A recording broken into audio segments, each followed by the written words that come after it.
Hi, and thanks for tuning in to Prep Scholar TV. My name is Josh. I am the head writer for Prep Scholar's online SAT test prep program.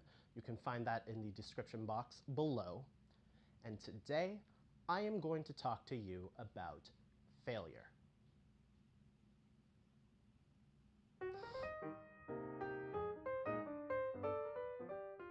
Math is hard for a lot of us. In 2004, the survey company Gallup, they took a survey of over 1,000 high school students. And what they found is 29% of those high school students found math to be their most difficult subject. This was more than physics, this was more than English, this was more than history, this was more than any other high school subject. And if math is hard, then SAT math is harder, because while math as a general concept isn't out to get you, the SAT is out to get you. Yeah, that's because the SAT lays all these little traps that we'll get into further into this video, and it lays these traps just so that students will lose points. Because the SAT is mean, and that's why I'm here. In this video, we're going to go over 3 different types of mistakes that a student might make on test day. We're going to go over some questions from real SAT tests where a student might make these mistakes and lose points. And we're going to go over how you can avoid these mistakes altogether. Let's go. Math is different than other SAT subjects because it requires working through a lot of steps, and each of the steps is going to depend on a previous one. The best way to deal with a lot of steps is to write them out as you go. However, it's going to be tempting to not write down all the steps just because maybe you're afraid of running out of time. So let's see one question from the actual test where that will actually trip you up. So this question is from an official practice test from the College Board website. I'll put a link to that in the description box below. It is from Practice Test 6, Section 4, Question 1. The question asks, which expression is equal to 2x squared minus 4 minus negative 3x squared plus 2x minus 7? So we have some polynomial, and we want to subtract some other polynomial, and then we're given a bunch of answers. So how are we going to solve this? We're just going to do the actual subtraction. Let's first just write out the subtraction here on the right for our own purposes. 2x squared minus 4 minus negative 3x squared plus 2x minus 7. And here, right away, is the step a lot of students skip. When we subtract something that has a lot of terms in parentheses, then we have to make sure that the minus sign distributes to all of the terms inside of the parentheses. So here's what we're going to do. We're going to write out 2x squared minus 4, because that's still the same. And then we're going to do minus negative 3x squared, so that becomes plus 3x squared, minus plus 2x, which becomes just minus 2x, and then minus negative 7, which becomes positive 7. And only now should we combine all the like terms. So 2x squared plus 3x squared is equal to 5x squared. We have only one x term, minus 2x, so we'll put that right here. And then minus 4 plus 7 is equal to plus 3. So this is the answer, and when we look at the answers, that is answer A. Now, Josh, you say, that was only 2 steps. Why would it be more dangerous to just do it in 1 step? It's not skipping that much, right? Well, check out what happens when some students skip that all-important first step and don't distribute the minus sign across the second polynomial. This is what some students are going to do. They're going to do, okay, here's the expression, 2x squared minus 4 minus negative 3x plus 2x, oh, forgot the squared, minus 7. Now this student is anxious and worried about time, or maybe they're a little bit overconfident, and here's what they're going to do. They'll say, okay, I don't want to spend too much time on this, so I'm just going to do this all in 1 step. You know, here's 2x squared.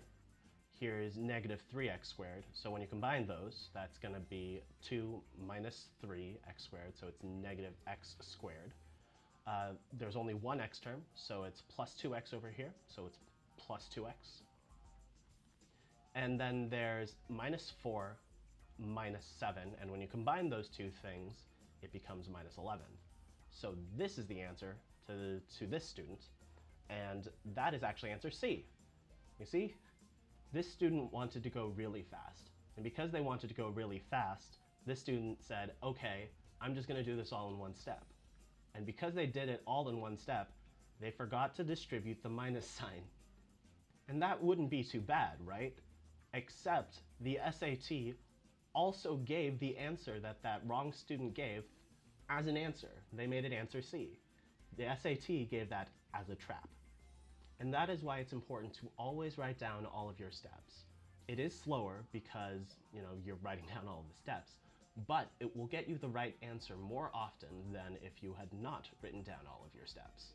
The sorts of answers that you get when you don't write down all your steps are actually really similar to the sorts of answers that you get when you commit a second mistake, which is called misreading the question.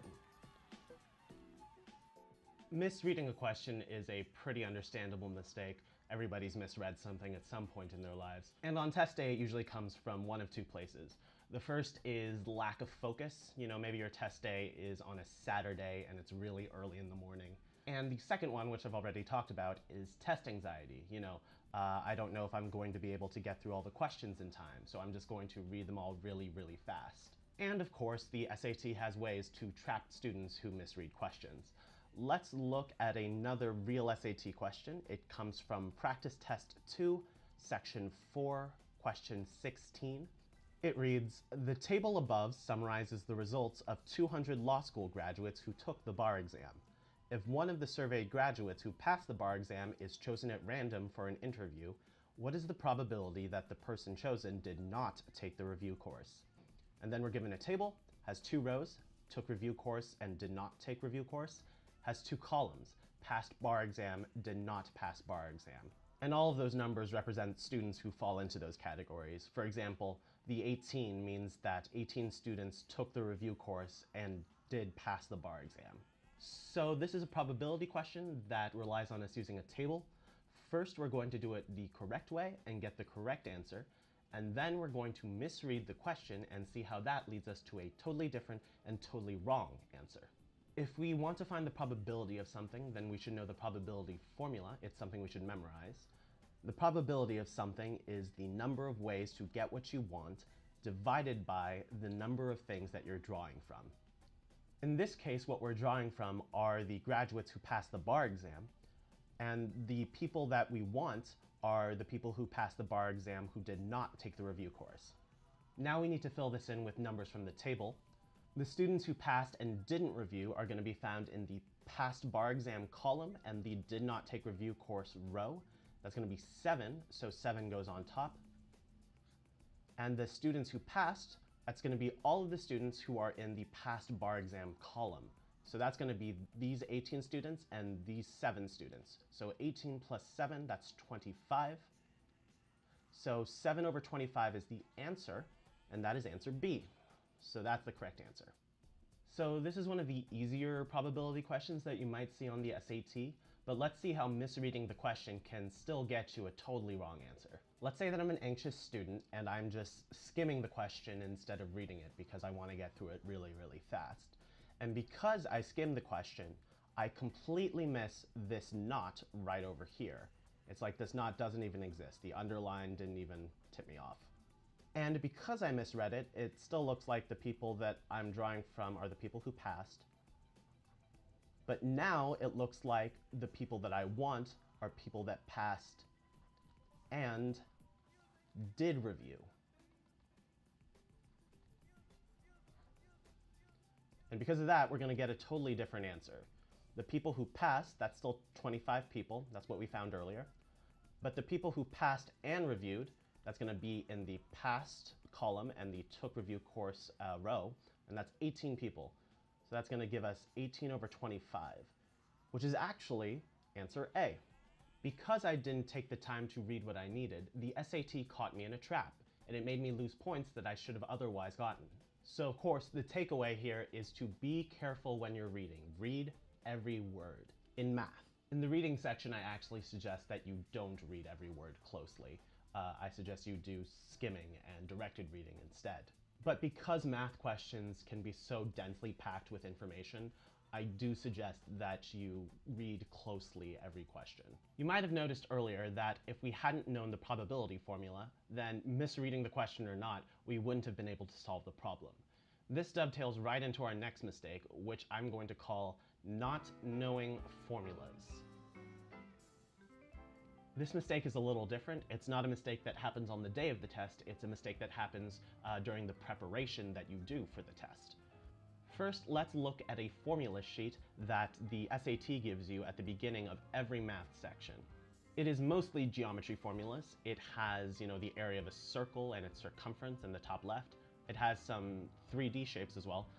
Volume equals length times width times height for a rectangular prism in the bottom left. It has some special right triangle side relationships in the top right. And it also has just some useful facts. The number of degrees of arc in a circle is 360 degrees, for example, which is also a grammatical error. College board. Some students are going to think that these formulas are all that you need on the test. But if those students were right, I wouldn't be making this 15-minute video. As an example, let's look at a formula that not a lot of students know, but which you will need in order to, say, get a perfect score on the math section. This one is a trig formula. It's kind of two formulas, and it goes like this. For any angle, theta, sine of theta is equal to cosine of 90 degrees minus theta, and cosine of theta is equal to sine of 90 degrees minus theta. So they're basically the same formula. You just switch the sine and the cosine and you get the other formula. Now, if you're anything like me, you find trig formulas and trig identities difficult to remember just because, trig is tricky. But let's look at the sort of questions that we can answer if we just take the time to memorize just these relatively short formulas. The following question isn't from a practice test. It's actually from the October 2017 SAT test. And it goes like this. If sine of x degrees is equal to a, which of the following must be true for all values of x? And then we get a bunch of answers that could all be formulas that are true. Now, if we don't know the formulas that we just talked about, there's no good reason why we should think that any of these things are true. It's really difficult to think in terms of trigonometry. But because we know the formulas we just talked about, we can actually solve this question really quickly. We know that sine of x degrees is equal to a. But we also know from the previous formula that sine of x degrees is equal to the cosine of 90 degrees minus those x degrees. Therefore, cosine of 90 degrees minus x degrees is also equal to a, which means that C is the answer. This is a one-step problem. It can take 10 seconds if you just know the formula. But if we hadn't known the formula, we would have only had really two options. The first is to spend a really long time trying to derive the formula ourselves or try to logic through it. It can be done, but it'll take a really, really long time, and time is not something you have a lot of when you're taking the test. And the second thing you could have done is lost points, and I do not suggest that you do that.